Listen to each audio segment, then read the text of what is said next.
momentarily. Listen for dial tone. Deposit the amount specified on the instruction card and dial your call again. Anybody got a quarter?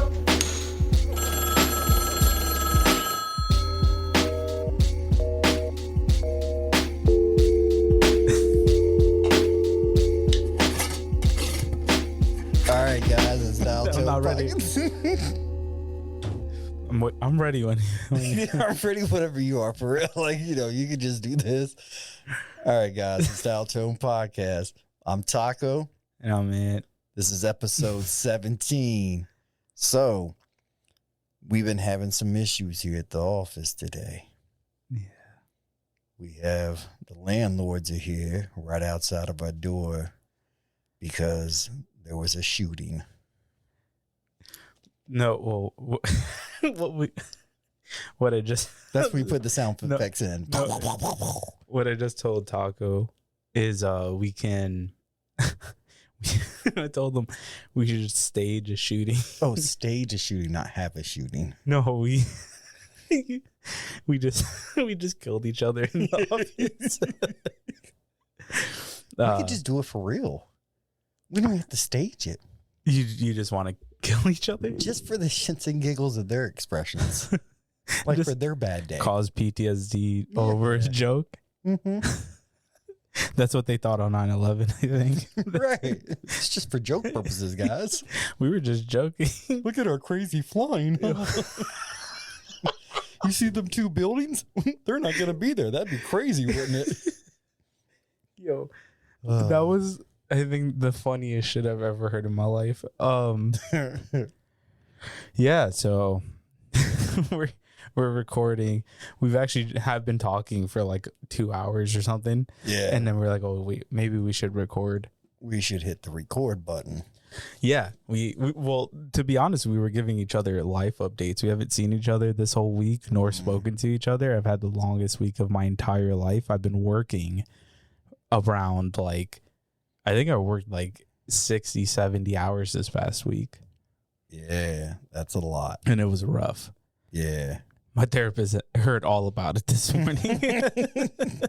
It's like I need 2 therapy sessions. No, I think like sometimes when I'm talking to my therapist, I'm like, I think I'm just like she's very helpful, but it feels like you're just like filling someone in about your life. And like, but the thing is, I tell her all the thoughts that I've just hold in my head, like all of them. And then I'm like, damn, as a therapist, you just be hearing shit, you know? Oh, I'm sure. Like you just like, I can only imagine if you're dealing with a very traumatic case and you kind of had to be professional and like hear, like, I don't know, let's just say it's my dad touched me. Right. And then you just have to sit there very professionally to help them. But I can only imagine in their head, they're like, yo, this is fucking crazy. I want you to picture if you were the therapist. You know how you scribble things down? Yeah. Like just odd words that you hear? Yeah. Could you imagine what your notepad would look like during it? Be like, touched. Oh, okay. So what Taco is referring to is sometimes if I'm on a call, I don't know. I started doing this when I was like in middle school. And because I do graffiti and stuff, like in a conversation, and I'm still holding the conversation, I'll just start writing out the like random words that you're hearing. Yeah. So if I was a therapist, it would be crazy. like they would say something and I would write, this is crazy. Like I just doodle, right. Like, you know what I mean? And then you take your notepads. Yeah. And you blow them up, publish them. Like artwork. Just like Ben. Steven. No. You would have Alice. I think like you would have to blur out the names or something. Just put their middle name. Use their middle name. Yeah. I mean that's I don't know how that would work, but Janet. Honestly, that would be a cool idea. You know what I'm going to start doing? I'm going to start saving all my doodles from like all my conversations, and then you should. I've been throwing them away. I always throw them away. I know. I told you should save them. And then we could turn into a book of just doodle scribbles, handwriting. Almost like, remember that dude you showed me on YouTube? That he just had the big collages of like in his notebooks of the different like sticky notes. Oh yeah. Did you watch his video? The one that I sent you? I watched it with you. I sent it to you so you can also watch more of his stuff. I have not, but it's on our messages, so I know it's there. His name is Van Neistat. It's Casey Neistat's brother. And me and Taco were talking last week, and I was like, you know what? I just realized that this guy you guys are very similar in how you think through things. I think we were talking about how like I tend to just throw shit away. Like I think there was like something I 3D printed, or is that what we were talking about? Yeah, and you just I was like, I'm just gonna throw this away, and you're like, well, you can use that for something, and then we just started talking about how like you'll repair something to make it into something, and for me, I'll just buy a different one. Right. Yeah, I'm adding to the whole global warming issue and trash issue we have on the planet. Yeah, it's okay. Like seagulls eat trash. They can't eat technology. They might. Maybe turtles. Actually, so with the 3D printing stuff, I've been thinking about that low key, like because it's plastic, and I did find a company that the filament is made from recycled plastic. So like because I'm 3D printing with plastic, for me it makes me feel good knowing if I'm like buying from a company that recycles their filament. So I've been doing that, and on like my 3D printed plastic, I'm trying to see if you can recycle it. I think you can, but then I read somewhere that you can't recycle it. So I'm trying to figure that out because I would like to recycle it if I could. It'd be cool if it was like edible. They have that. They have a 3D printer. Oh, that prints like I think it prints in candy. So like some of the stuff that I've 3D printed, I could 3D print it as like a Jolly Rancher or something. And I could just put it in my mouth. And you can eat it, yeah. Did they make zero sugar flavors? I hope I would assume they... If I not, would assume we need so. to get on board with that. Oh, start making the sugar-free filament for you to use. And gluten-free for gluten-free peoples. It's so wild. I've been 3D printing things for like 2 weeks straight. Meaning like I even plan it out kind of. Yes. So I'll 3D print something in the morning, like something small right before I go to the gym. So like I literally wake up and start thinking about, I can print this. And then when I get home, it's usually done. And I make sure to offload it. And then when I get to work, like when I come to the office, I'll start a longer print because I'm here all day. Right. So then when I get home, that's done. And then at night before I go to bed, I'll start another longer print. And that's been that rotation for about like 2 weeks. Right. Yeah, I like that because there's some cool things you're making. There are some cool things. Not gonna lie. One of the things I was actually gonna work on next is pots for all of our plants in here, except the big one. I can make a bigger one, but I want to start on pots for our smaller plants. We have 4 plants. Speaking of plants, I went to Walmart with my grandfather today, and I had a better experience with my grandfather than you did today. Oh, did you? Yeah. Okay. That's cool beans. That's a side conversation we had. We can dive into that if you want. No. It's okay. So I picked up a bunch of wildflower seeds. Like I think I picked up like 8 packets of it. Okay. And I just threw it all in my front garden. Okay. And I'm excited. So I enjoy gardening, but my favorite thing to do is just to throw seeds, like wildflower seeds and shit, and just see what happens. None of it was planned out. It's literally just scattered all over the place. And I'm going to assume they're going to grow in very nice because they have every past year that I've done that.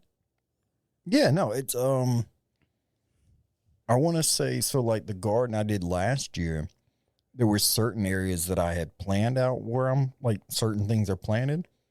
But then when I got towards the end or like halfway through, I was like, I don't have enough room for everything I want to plant. I don't want to keep doing this. I want to wrap this project up. So yeah, I just took a bunch of seeds and stuff like that and just like whoosh. Yeah, and then it's just a mystery. Yeah. So the last year when I did that, I think I did sunflowers and some marigolds. And like I had forgotten I'd done that. Right, yeah. And then one day I was like walking like to my front door And I was like, yo, where did all these sunflowers come from? And then I was like, oh yeah, I planted these. I completely forgot. Well, with the 3D printer, I've been looking at a bunch of pots, right? Like a ton of them. And I cannot wait for me and my lady's apartment or whatever we're going to have, because I want to have an egregious amount of plants in the house. Yeah. Like so many, like I'm going to have humidifiers, grow lamps. Like it's going to be an expensive project. And when we move out of that location, we're going to have to obviously bring them.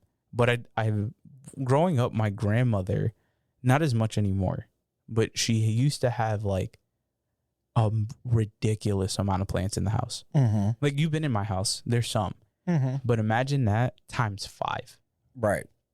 In a small ass apartment. Mm-hmm. So like when I was a kid, like when I was like a toddler, it felt like I was in the fucking safari. You know what I mean? So I want that in my house when I have my own spot, which I'm super excited for. I think, and also no plants obviously promote oxygen, you know? I heard they're good for that. They're good for purifying the air, some better than others, but I think it's good to have like life, you know, inside places. Yeah. I hope we're gonna have cats, so I'm hoping they don't fucking destroy any of the plants. I don't think they will, but that's the plan. You know, I just had this idea because you were talking about plants inside, which means, aka, you have to water them plants to keep them alive. Yes. Okay. So. Oh, don't get me. Okay, you're gonna say something about. Okay, go ahead. I already know how I'm gonna go about it, but go ahead. So back some years ago, I had dropped off an order, a Walmart order at someone's house, and on their front patio, they had some plants hung from the little like ceiling area of their patio, right? Right. But they had attached like a little small water hose that ran around the edges, and they poked holes in it, I'm assuming. Right. Well, they put little spray misters on.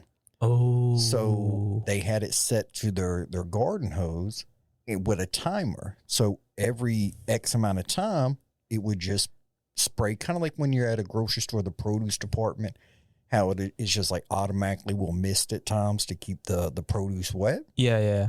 They had done something similar outside on their patio.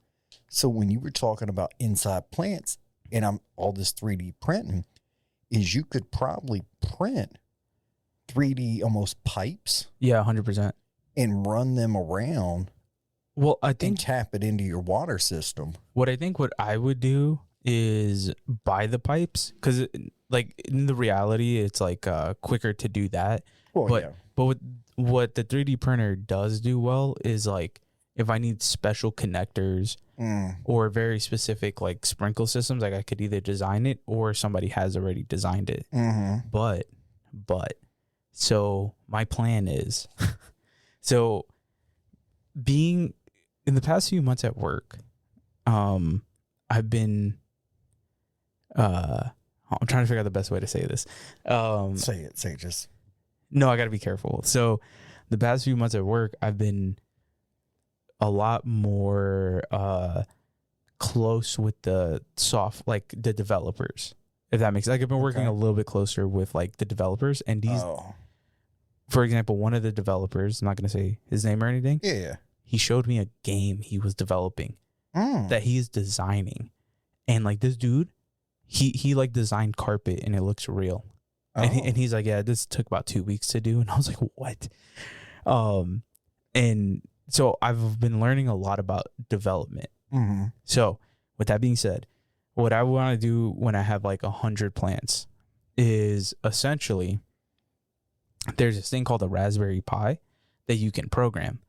And it's not that difficult. Like it's pretty beginner friendly to program. And then my idea is to program it and then essentially connect that to like a 3D printed like sign or something. And the way I'm going to do it is have this sign, like imagine it's connected to like a fake 3D printed plant with a light inside. And I can put that in different sections of the house. And when it's time to water said plants, that lamp will go off. And I'll program it. And what I could also do is have it send a notification to my phone or my partner's phone. That's gonna be like, and my girl, she like likes technology, but nowhere near me. Like, and which is fine. And she doesn't want that smart of a home. But like I keep showing her like things I can do, and she's like, "Oh, that makes a lot of sense." Yeah. And I'm like, "Yeah, so we can do stuff like that." Now, for me, I don't like there are a ton of people who put cameras inside their house. I think that's weird personally. Like I don't mind having like a doorbell camera or something. I get that. Yeah, I kind of like the idea of the like Ring doorbell thing. Yeah, like at my house right now, I have like a camera just at the front door, which. Okay, now we can get into that because I don't even think I told you about this. So it was my lady's birthday last week, and for her birthday, ordered her a brand new iPad. Okay, of course, I ordered it a little bit later than I should have. Oh, okay. So like it needed to come either on the Wednesday or the Thursday. Oh, because of the birthday was on Friday. Yes. So my camera, you know, like it sends me notifications to my phone. So I'm here at the office working, and I've been checking all day on Wednesday because I was like, if it gets here, awesome, no stress, no nothing. This motherfucker, this delivery driver, he, you know, and also like my grandparents are at home. They're older, obviously. Yeah. So I'm looking at the camera. And I had just missed a package, by the way. So I get a notification. Then my grandpa calls me. He's like, "Hey, I think the delivery driver came. I came outside and I could see him driving. I can see him. He's leaving." So I checked the camera. This fucking jerk off from UPS knocked on the door, waited at most 5 seconds, and left. And I was like, "Yo, these old people can't get up that fast." Right. And stuff like that has happened before. So and it was already late at the office. I was wrapping up anyway. So I packed up all my shit and I fucking searched for him because I was like that upset. So I'm driving through the whole neighborhood and I couldn't find him. And dude, I was so mad. But because of that camera, I saw what happened. Now, thankfully, the delivery did come the next day. And everything was fine. Oh, okay, good. But I was so heated. I forgot to tell you about that. Like I literally was driving all over the neighborhood looking for him. Yeah, I knew that you had gotten it and given it to her. Yeah, I did. But you didn't tell me about the pre part. Yeah. I was heated. And you know, so I think having like a doorbell camera is good. If you have them in the house though, like, okay, so again, because I've been getting more cool with like developers and they've done a lot of like, they've done some crazy shit that I'm not going to say. Yeah. All like more and more they showed me it's not that hard to hack into some shit. It really isn't. So like having it inside the house is a little crazy. Yeah. But having it outside the home, not a bad idea. Yeah. I mean, like I could see if you had like a dog, and you want to just keep an eye on your dog, maybe it's going through some health issues, or if you got like younger kids and they're starting to like get to the age where you want them to like stay at home by themselves, little things like that make more sense. Or like a baby monitor. Yeah. Right, like I get that. Okay. But yeah, because like a baby monitor for a baby, but say like when your kids get to, I don't remember, like 10, 11 years old, they can start staying home by themselves. So maybe you want some kind of camera inside the home just so you can tap into it and just make sure little Billy's not, doing something he shouldn't be doing. What's crazy to me is like when I was same for you, but when I was a kid, I got left home at like 6. Oh yeah. Right. And just the rules were just don't die and burn down the house. Right. Especially the burn down the house part. The dying thing was optional. Yeah. I mean, honestly. So also, I think we talked about this last time, but I was watching on Netflix this show called I don't remember the name of it right now, but it goes over murders in New York City. and they talked to the detectives that were, solving those cases and these murders. Oh, okay. And then the last episode just had to talk about 9/11. And I was like, yo, it's so crazy how different of a time it really was pre 9/11 and then after 9/11. Yeah. And then how crazy that single day was. For me, you were older than me, but not by much. I was in New York City. I was 4 years old when 9/11 happened. And the only things I personally remember from 9/11 is getting picked up from school early and the dust from the World Trade Center. Like, there was dust in my neighborhood, and I lived in a completely different borough. Oh, yeah. So, because it happened in Manhattan, I lived in Brooklyn. And that's really all I remember. But I've talked to my mom about 9/11. And then like kind of rewatching it from the detective's perspective was it just like anytime I see anything about 9/11, it just blows my mind because of how many stories people have from it. So like they were giving their like, here's everything I did that day. And I was off duty, or I was off for the day, and I came into the city, and then I just started to realize, like, I think I think cops were more respected around, like, just a lot of things were more respected around that time, especially after 9/11. Like, and the country came together, and then this is how my brain works. And then I started thinking about how we talked about the moon shit last, right? Yep. And how in the 60s, everyone stopped what they were doing to watch the moon landing, right? Like everyone was just like, this is crazy. And now, I think a lot of people are into it. Like me, I'm into it. And I've been keeping up with it. They touched back yesterday, so that's cool. Okay. Did they, because something about they were coming into the ocean or something, maybe? Did they make it? Yeah, they made it. They safely landed? Yeah. Parachuted in the water or whatever? Yeah, so they're good. Okay. But it's almost as if nobody cares. Right. And this is like, granted, they didn't land on the moon, but they went to the far side of the moon and back. That's crazy. And it's like, there's not a lot of things that unify the country like that anymore. Right. You know what I'm saying? Right. I mean, because like I went to the grocery store last night. I didn't get recognized. They went around the moon and they didn't really get recognized either. Well, right. So that's what I'm getting at. Like, I know that's wild. They same treatment. Right. Right. That's how wild that is. And bro, how crazy is it to be them? Right. In the sense that, like, I think any astronaut that's gone to space it's out of control. But for them specifically, they went around the moon. Right. And then they came back here to this. Like, they left the planet and came back. Right. And they shot some of their pictures on an iPhone. You sure it was iPhone? Yeah, they said it was iPhone. You think they just said that because the contract they had? No, well, they had other cameras with them. Like better ones, like Samsung's?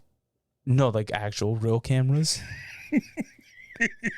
But they shot it with an iPhone. And then I was like, yo, how crazy is it that on your camera roll in your pictures, like if you're just like hanging out with somebody, yo, check out this picture I took. Yeah, this was, nobody in the world has this picture or can take this picture. You know what's crazy is think about it in like a week or so from now. When it's like you open up your photo gallery because you want to like show like your bestie like this egg salad or like this homemade pizza you made, and it's just like, oh, hold on a second, oh there goes my tits, oh, in the moon, here's the egg salad right here. yeah. Like when you bypass the picture of the fucking moon that we don't see, dude, and it becomes just a photo that you slide that you're just swiping through. Yeah. Also, like, it's crazy they took their personal, I'm gonna assume their personal iPhones up there. Like, and there was also a lot of issues they had with their toilet. Out of all things, their toilet, because they didn't have a Harbor Freight bucket. You should have consulted them. Right. If you just bring a bucket and just get a bunch of bags, you'll be fine. Right. Well, so get a sponsorship No, deal. I think they spent like millions of dollars on that toilet. Makes like sense. I think that whole the whole like I can only imagine how much money that was. Mm-hmm. But and I want to say so. Originally, I thought they were gonna go to the moon, like land on it. I think we Right. both thought that. So, and I could be wrong. My understanding is this is like part 2 or 3 of a 4-part mission. So, like, I guess this mission was to how do we get them to the moon safely and have them come back. And clearly, they were successful. They were so accurate with all of their calculations that like they landed exactly where they needed to, all the flight path and everything, like it was like perfect. So I think the next thing they're going to do is have them actually land on the moon. And I'm going to lose my mind when that happens, because this time I will actually believe it.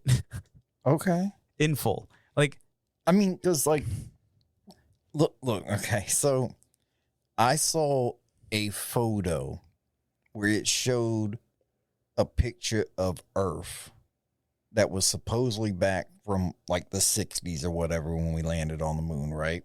right.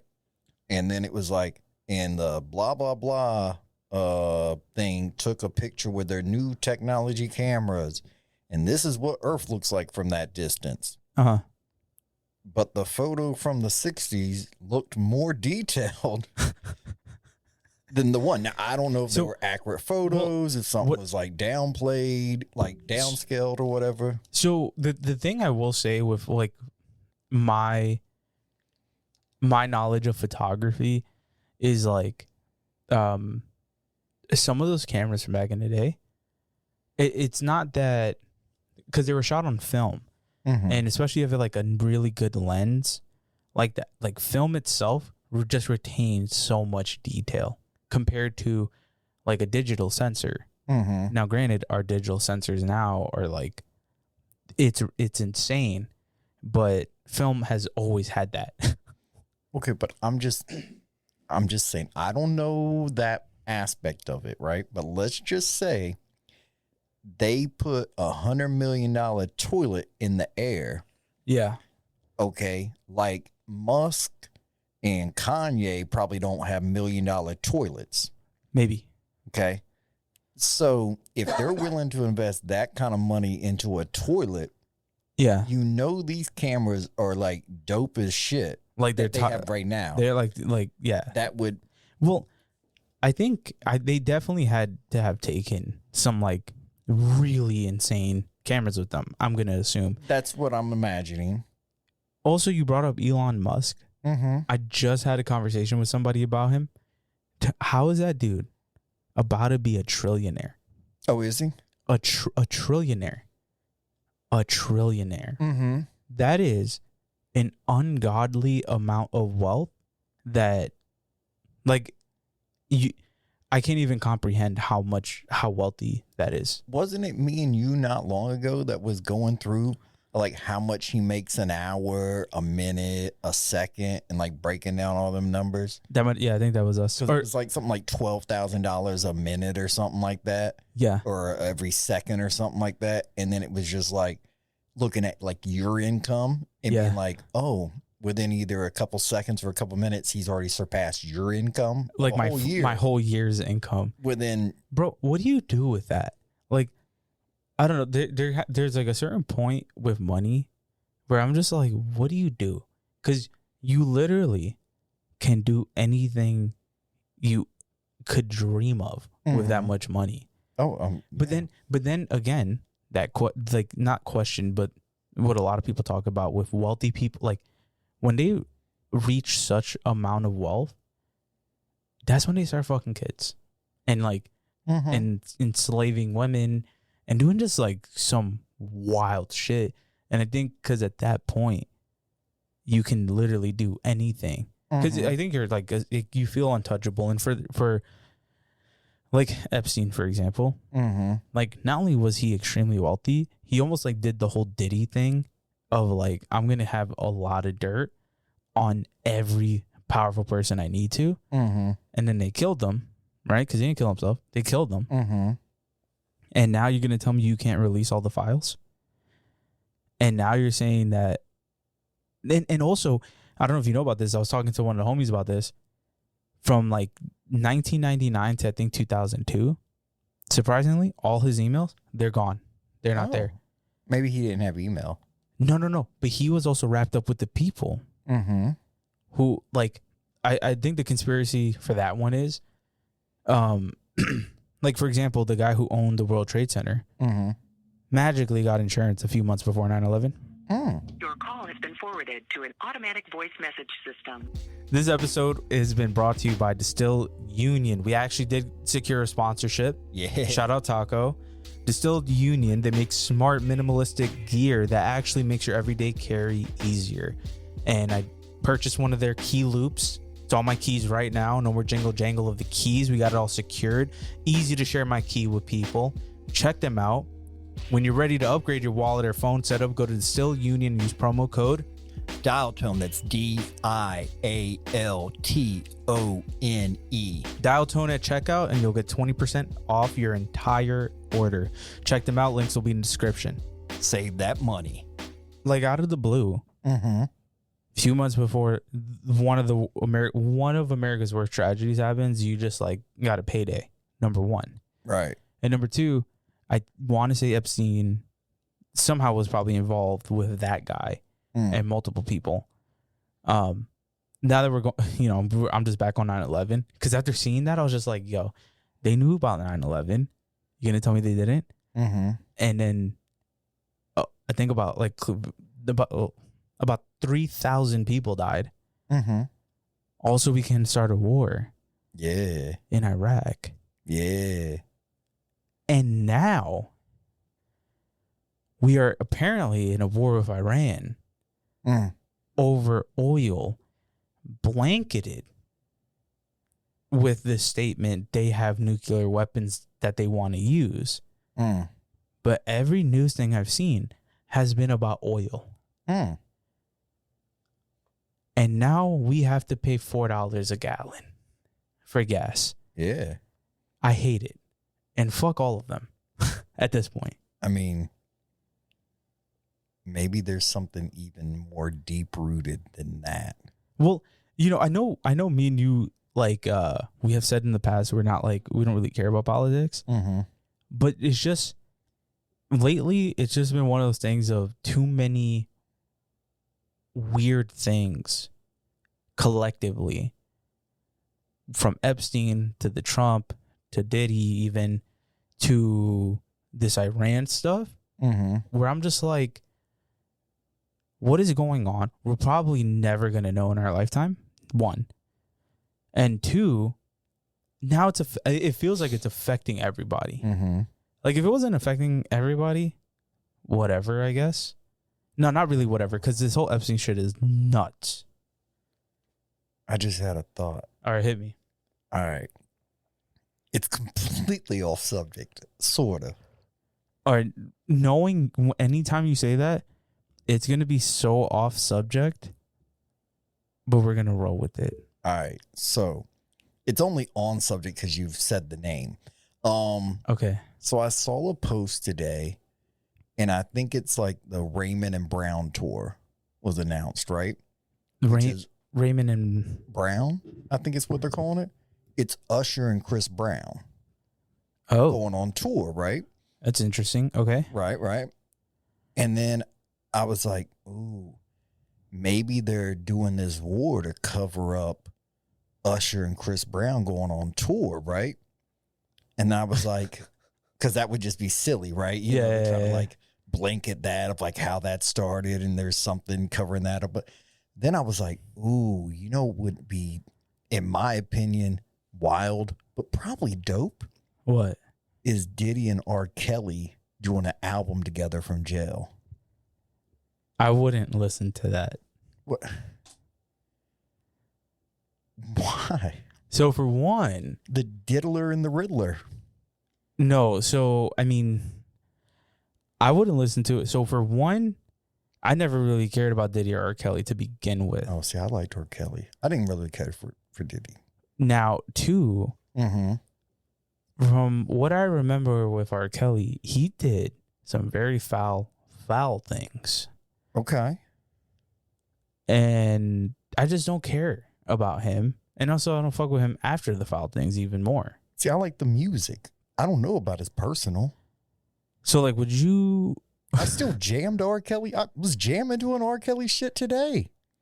Right. Well, I'm not, and like... a P. Diddy thing, actually. Come on. Like I said, you can do whatever. I just Yeah. I wouldn't care to listen to it. So, like, I mean, I'd probably give it a listen. Where do you stand on, like, if there was, like, had Spotify open, just various music playing or something like that, and a R. Kelly same song come on or a Diddy song come on, do you tend to, like, skip? Yeah.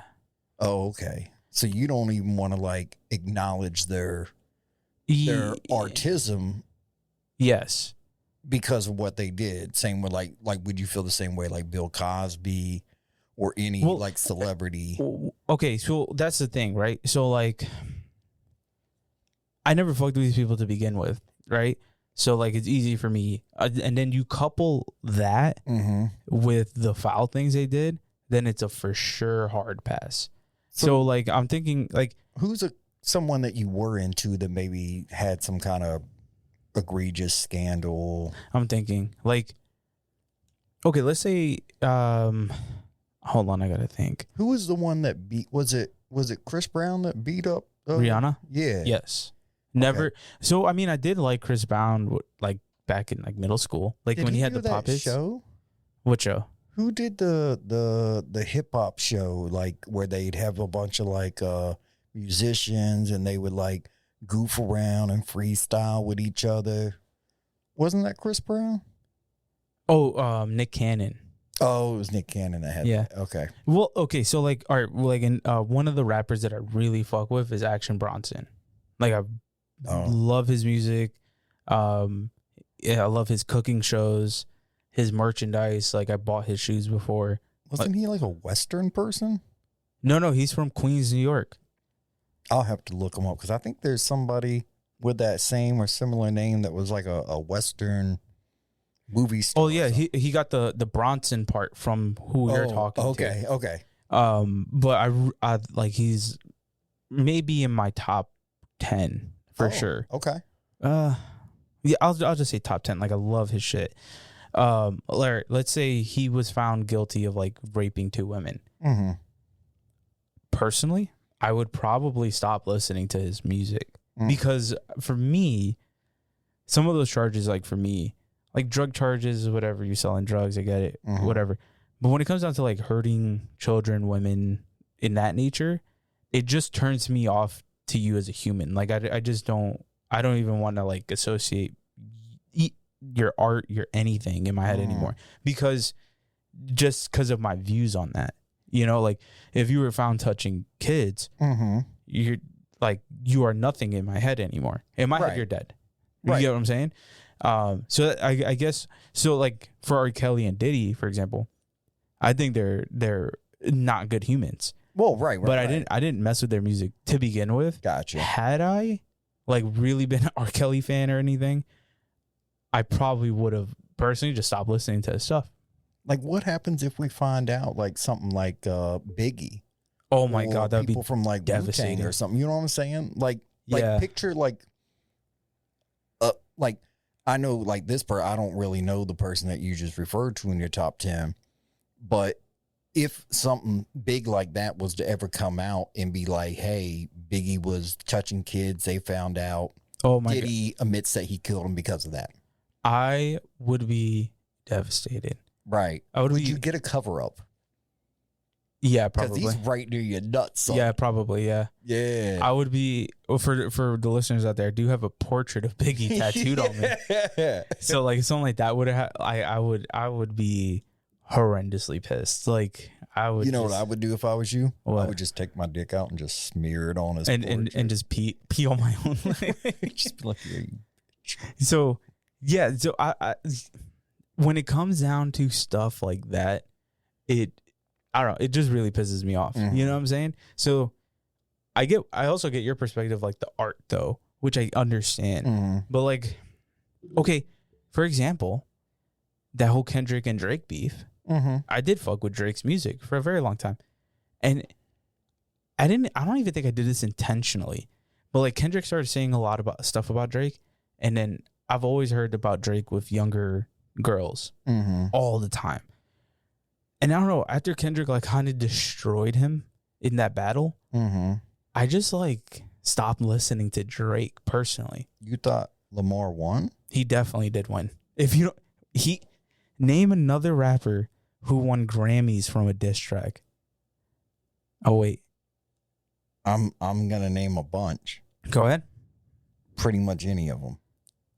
No, like a full diss track to another rapper. No, okay, yeah. I also think Lamar won. I was just, yeah, it caused a little controversy for a second in your face. No, and I wasn't a big Drake fan going in there. There's certain like Drake jams that they're a bop. They're good to listen to. They're catchy. They're toony. You know.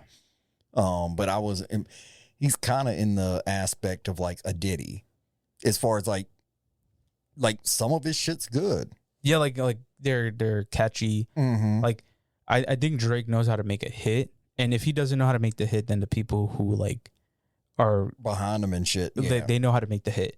So, but like Kendrick, I listened to Kendrick back when he dropped Section 80, and that I think that was a mixtape or like his first album. I don't remember. And this was back in like 2010, 11.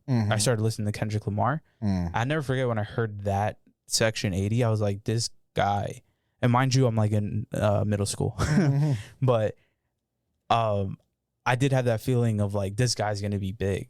And then progressively, as I've seen him develop as an actual artist with his lyrics and the way he does everything, I'm like, damn. Now, granted, there are rumors out there that Kendrick hit his wife. Don't know if that's true or not, but like, I hope that isn't, because that would make me view him a little differently personally. But I've been a Kendrick Lamar fan for a long, long time, and I've also been. I remember when Drake dropped I think his first mixtape in 2007. I was in elementary school. Oh, okay. But I always like hung around like older kids. So like my best friend growing up, he was older than me, and he's like, "Yo, check out this song." And then from there, I started listening to Drake. Yeah. But I think that battle, I don't know what happened in that battle, because it was, because Taco will tell you, I am a hip hop fan. I am a connoisseur. All the realms and different sub genres of hip hop I listen to, right? And when that battle happened, every song that dropped, I was on it. Oh yeah, I was listening to reviews and everything. Yeah, yeah, bro. And then I think Drake had dropped a diss track, and I was like, oh my god, that was crazy. And then within 30 minutes, when Kendrick responded, I was like, this might be the greatest night, like the greatest night. You ever. Remember when the images come up? He had done it like it was like Drake's property and shit. Like that. I was like, whoa, bro. And then it's so crazy because when I heard not like us, I was just like, yo, like, I think lyrically it wasn't as crazy. Because for me, when I hear a battle, like, not only are you talking shit about someone, you need to be kind of lyrical. Like, I think, like Nas and Ether, like that was like, that's a good callback. Yo, that was egregious, and he like took out Jay-Z with that. So. But then, forgot about you. You remember that track? That was an amazing fucking track. So then now with Not Like Us, it wasn't like lyrical, right? But the beat was catchy, and then the whole song was, and then the lyrics are crazy, and he did have some like some double entendres that were like nice. And then I saw a video of it getting played at the club, and I was like, oh, he won. You just made a club hit. And then it went platinum, and then he won Grammys, and then he performed it at the Super Bowl. How do you recover? Like real talk, how do you recover from that? Like millions, I think 1 billion people listen to that song. How do you recover from that? And I'm not saying like, Drake is extremely wealthy. Oh yeah. And he is probably the best PR team and whatever. Like he's still going to keep doing his thing. But it's tough. Like for me, like I said, I was a Drake fan. I did enjoy his music, and then I don't like on my Spotify when a Drake song pops up, I'm like, man, that was a good song, but whatever. Right. Like he's now just like whatever to me, and it sucks because it's wild that he fell out of like he used to be not anywhere on like ranked on my list, but he was like one of those artists of like, oh, he dropped an album, let me check that out. Right. And now I'm just like, who cares? Because he was big like Taylor Swift big. Yeah, he was. And 100%. Now since that situation, you like people still know Drake, but I don't feel, and it may have been like, hey, he was kind of maybe phasing out of the spotlight, not dropping regularly anymore anyways. I don't know, but it does feel like, well, in that whole entire battle, I do wish J. Cole would have stayed in it. And it was like one of those things where when he bowed out, I was like, why would you pussy out? Like, I get it. And he's explained it and everything, so I can understand. But I would love to have heard like a full lyrical battle between J. Cole and Kendrick, because I do think lyrically they can go at it with each other. And then right before J. Cole dropped his dropped the Fall Off, the album, I don't know if you listened to it, it's very good. He did like something on Instagram, and the bars that this motherfucker has is crazy. And I'm going to Fayetteville next week, and I'm just like, it's so crazy. He was from here. And he also was in New York for a while, but like that dude, I remember 2014 Forest Hill Drive. I was, I think, a sophomore, junior in high school, and that album I had on repeat for months, if not the entire school year. I was listening to that fucking album, and that's another guy who I remember when I heard like some of the stuff like from the beginning, I was like, oh yeah, this is another guy. And now he's insane. Well, like, so with Lamar and Cole, so for me, I guess there were like newer faces on the scene. So I just took it as though they just newer faces. I didn't really care much about them. Didn't really listen to them to even like learn to care about them or whatever. So it's just been maybe in the last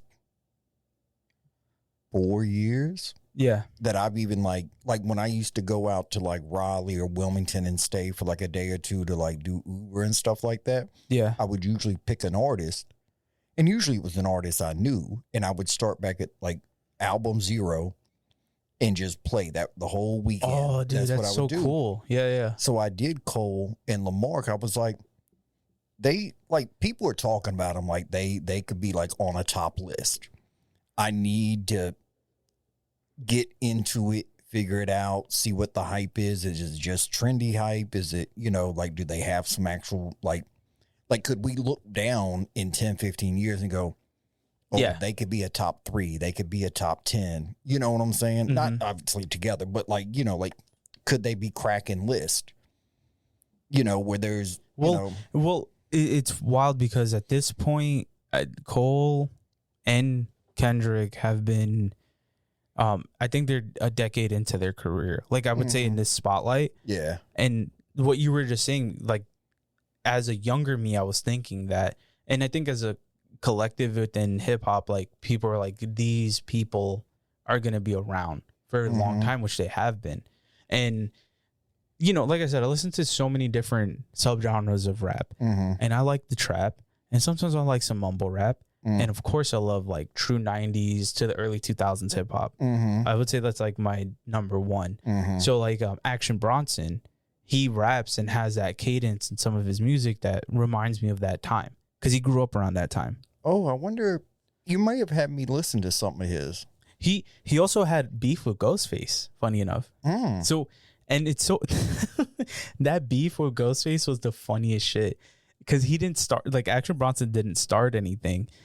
People were just like, man, this guy sounds like Ghostface because his tonality, he's a white guy, by the way, but his tonality and how he raps kind of similar to Ghostface. I wouldn't say it's like 1-to-1, but it's similar.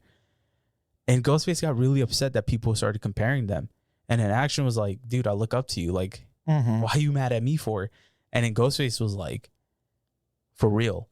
I don't know if you know about this, but Ghostface, like, I think he was diagnosed as a schizophrenic and shit. Like he was like he's diagnosed crazy. No, but I wouldn't put it past it, right? Right. And so, but Action has a like cadence of like the 90s of, and even like he when he first started on the rap scene, he was definitely like boom bap lyrics, and then he started getting into his own little like cadence and flow. And now he's just he designs really cool shoes and clothing. He's also an amazing chef, like a really good chef. He has a show called Fuck That's Delicious that is amazing. That's cool. Bro, that show is just fantastic. But yeah, so Action Bronson is somebody, if you were to do what you did with Cole and Kendrick and go from like album or mixtape one all the way through to his entire catalog, you will hear a shift in him, and just he's like one of those artists that like is going to be generational. And he's also like, he's not older. I think he's the same age as you, honestly. You know, out of all them artists that I listened to when I was doing that and like starting back at their like beginning, and I would go through as much as possible, you know, for them like couple days I'd be out, right? Like it's the only people I listen to. I didn't care about the customer, whatever, right? Like I'm listening to this, you're going to have to listen with me. Yeah. The person that from zero to throughout their albums that you never seen a change in, as far as like, not saying they didn't grow as an artist, but it's like they came out this and they were just like that. If you had to guess, who do you think it might be? They're a bigger name. Rapper or? Yeah, they were never like, oh, this is the best ever. KRS. No. DMX. Oh, like, yeah, 100%. The same confidence, the same lyrical. I mean, it was just like. What was that album with him with blood all over him on the cover? Was it not something living or it wasn't Living in Hell, right? I have to look it up because I'm bad with album names. I know exactly which one you're talking about. But yeah, I listened from like intro of album 1 throughout. Okay, hold on. Actually, there's 2 albums that stand out to me. It is it's Dark and Hell is Hot. That album, when I was a kid, life-changing. Also, I'll get into that story after. And the one with him blood all over him, flesh off my flesh, blood of my blood. That album. So DMX, so when I was a kid, it'd be so funny if my mom listens to this. So my mom, hey mom, my mom was a dental assistant or hygienist or something. And she told me this like years later, but she did some side work for one of the dentists there, like some project. I forgot what, like some project or something. And like to kind of repay her for the help, he gave her an iPod. And this is like 2002, right? So mom had an iPod, and she had a ton of music on it. And my mom has like really good music taste. I'm sure, yeah. A ton of music on it. So when she would get home from work, I would ask her to listen to her iPod, and I would listen to whatever music she had on there. She had DMX on there. Changed my life when I was a kid, bro. His voice, and how just hardcore he was. I was like, I want to be this guy. And like, it was from day one. He always was like that. And that was like the most consistent right off the rip until the end. Yeah. Was just like, I was so upset when he died. Yeah. And then there's that album that was released after his death called Exodus. That one's pretty good. I don't know if I've listened to that full one yet. It came out in 2021 after he passed away, but his first 2 albums were just absolutely legendary. Yep. And like he's one of those people that there's never going to be another rapper like that. Oh yeah, no. Like people will try, but they will never be able to touch what he's done in rap ever. And like I said, he's not considered anybody's, I think, top number 1, but he's in my top 10 all time, 100%. Yeah, like that dude was ridiculous. And It's just like, I think now rap as a whole is very like what's it called, oversaturated. And they're just, everybody wants to be a rapper, everybody wants to be like the new like Lil Baby or whatever, right? But there's only like a handful of new rappers that I find from time to time where I'm like, yo, you need to be as famous as possible. So like I hope there are some people, rap fans, listening. There's these two Spanish rappers from California. They're called I think they call themselves Coyote, right? So there's two rappers. And I remember finding them back in 2020 off a random song that came up on YouTube. And at the time, the guy was called, I think, Ricky Blanco and Vic Virtuoso. Like, that was their stage names. I think they still go by those stage names, but I'm not 100% sure. So it was like they like a 2-person group. So Coyotes is what they go by. Okay. Also, put in perspective, they did a song with Shaq. Oh, okay. And that song was fire. Okay. Because, Shaq used to rap. Yeah. So, and that song was hard. So, like, for example, last year they had dropped an album, which I can't remember the name of, but the cover was sick. It was a picture of them two with like American flag behind them, and it was fire. That song ended up being like my number one on my Spotify rap for last year. They like, if you're into rap, they're one, also like that they're Spanish. I love what they talk about, and they're really good lyricists. And like, I think you would like them. There's, especially off that album, they have some songs that are very boom bap-ish, and then they have their own little style with some other things. They did a song with Nems. That was really good. But I anytime I find artists like that, I'm always just like, man, I hope you guys make it to the mainstream and not like, and I think they're gonna get there, that specific group. But there's been so many artists that I've listened to over the years since I was younger, where I'm like, I really hope you make it. Well, that, and it's like, if they make it, they have I'm not saying that you can't continue on through your career or your passion and produce multiple albums. But when we find someone that we really feel like, man, this is good, like, we want to be able to hear more of it. Just like when you look at rap, it's like, imagine if Tupac and Biggie were still alive. Yo, I think like, maybe they'd be done by now, but I'm gonna be honest. Imagine a couple more albums. I'm gonna be honest. I was never a Tupac fan. I have to put it out there. Okay. Not only am I from Brooklyn, okay, but even if I put that to the side, I've tried listening to Tupac's music. It's so, I think maybe because I was born and raised in New York, that West Coast bop. Now, granted, like, I like Dre. NWA was really cool. Cube's whole shit. But I don't know what it was about Tupac. I just wasn't into it.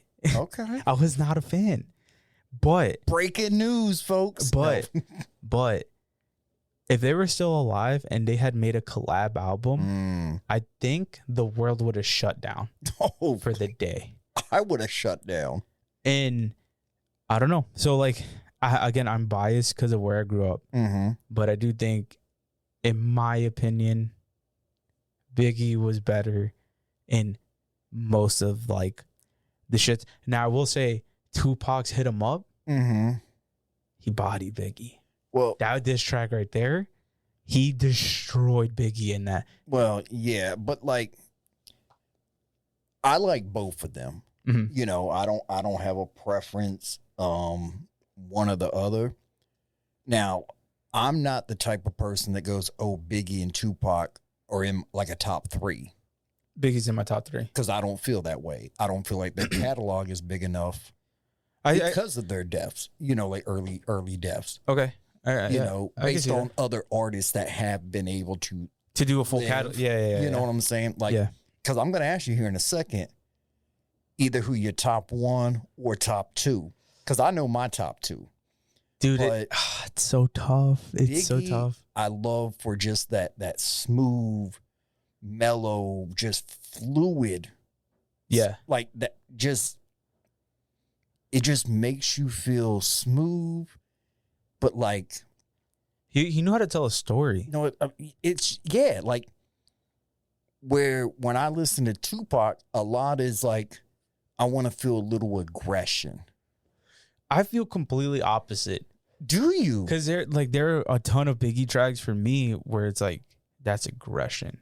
Like one of my top, I have a few different top songs from Biggie. One of them is "Who Shot Ya," and the other one's 10 Crack Commandments. Okay, yeah.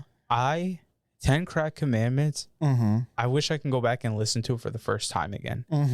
Because when I heard that the first time, I was like, I might have been like fucking 10 years old or something. Yeah. I remember hearing that song, and I was like, who is this guy? And I need to know everything about him. Right. And then, so when I was a kid, especially like I was on YouTube early as hell, found every video I could, documentaries on him, listened to his whole catalog, listened to, I've watched countless of documentaries on the shooting. That song is number one to me. Okay. That probably is number one. Now he has so many different hits. His song with Method Man is like ridiculous. That one's the classic.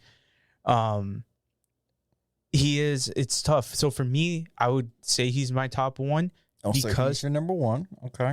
Okay. Let's ask a question. Who is your top one or top two or three or if you have a list? Okay. I would say my top 10. It's tough. Don't do top 10. Just like all right, number one for me. 2 or 3. Or 2 or 3. One is gonna be Biggie. Okay. Now are these in order or you just want to list the names? I can't do order. Okay. I can't do order because they're all up there. But so one of them is Biggie. I would say Biggie to me was very influential in my music taste. Like ongoingly for the rest of my life. But the artist who actually got me wondering what rap and hip hop was Eminem. Okay. Eminem. So not so that's 2 people. Let me say this about Eminem because I got a story about this. Okay. It might have been the 2002 or 2003 VMAs. And my mom was watching it. So we were in the room watching it. Yeah. And he performed the real Slim Shady. It was always like, can the real Slim Shady please stand up? He was performing that, and I was just watching it, and I watched the entire performance. And then I found it on my mom's iPod, and that's it. And then there was this store in Brooklyn near my house called Pergament. And it was like a Roses. Okay. So me and my grandma went there, and outside the guy would always sell bootleg CDs. And I'll never forget, he had the Marshall Mathers CD bootleg. And my grandma had no idea what the fuck it was. Right. So I was like, hey, Grandma, can you buy this for me? It's only $1. And she bought it for me, and I played that for months, if not years, that CD. All right, so Eminem's up there because he's the one who like got me to be like, what is that? And also, mind you, my mom, like when I was in the womb, my mom and dad had played Biggie through the stomach for me. Yeah. Okay. And then you have Wu-Tang. Now the thing with Wu-Tang is it does umbrella a lot of people. Yeah. Out of those people, for me, Method Man, ODB. Yeah, I'm about to list everybody. Hold on, because I'm thinking. Okay, because when you say Wu-Tang Clan, right? Obviously, I'm a fan, right? But my top 2 is Method and ODB out of the group. Also, personally, like I think one of the greatest lyricists I think of all time, he's up there, Inspector Deck. Okay, bro. Yeah. I mean, because they're all. I mean, not all, but the group was. It's just ridiculous. Dope. Like, there's no. How did the RZA get like everybody together and we're like, oh, this is the dopest probably hip hop group ever to have ever existed. Right. Because like, I mean, you look at what were some other groups, like NWA or something. Yeah, Public Enemy. Yeah, I mean, there were some other groups that had some like top notch. Yeah, but Don't get me started. Gangstar. Damn it, dude. Yeah, Guru and Premier. Like, are you a fan of Gangstar? A little bit.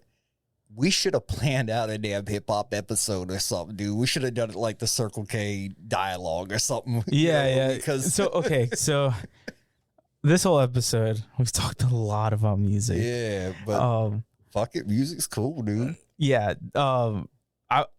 It's hard. Like, it's really hard for me to like have a top something because like even like somebody else that's in my top that's a current artist is Benny the Butcher. Okay. And Conway the Machine. Which I don't think you've even really listened to Griselda as a whole. So like Griselda as a whole, I don't think you've listened to. No, is that like a Disney movie? No, that's the name of like, I guess the group kinda. So it's wild because Griselda is made up of West Side Gun, Conway the Machine, and Benny the Butcher. Okay. And they're three different artists. And I want to say they're actually family too. Like they might be cousins and someone's an uncle or something like that, or two people are brothers. But out of that group, Benny the Butcher and Conway the Machine are absolutely insane. Okay. I think I listen to Benny the Butcher at least once or twice a day. Oh, okay. So like those are also like up there for me. So it's like really hard for me to get a full top anything because there's a lot of talent out there, bro. Yeah, and we're just talking about hip hop here. Like, right. I fuck with some rock.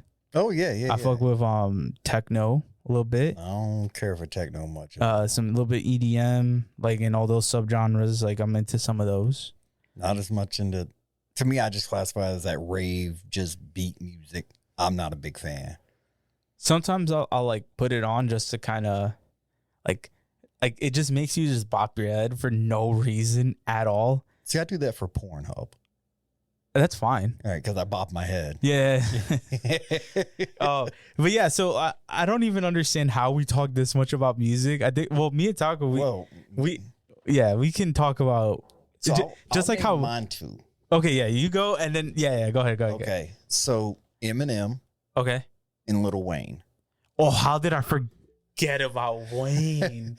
So that's my top two, and how did I forget about Wayne? And that's like the way I have it listed is Eminem 1, Wayne 2. After that, I throw in my own bias. I do not think he was lyrically great, that he was better than any other rapper that would be below him on the list, but he touched my soul, which is ODB. Yeah.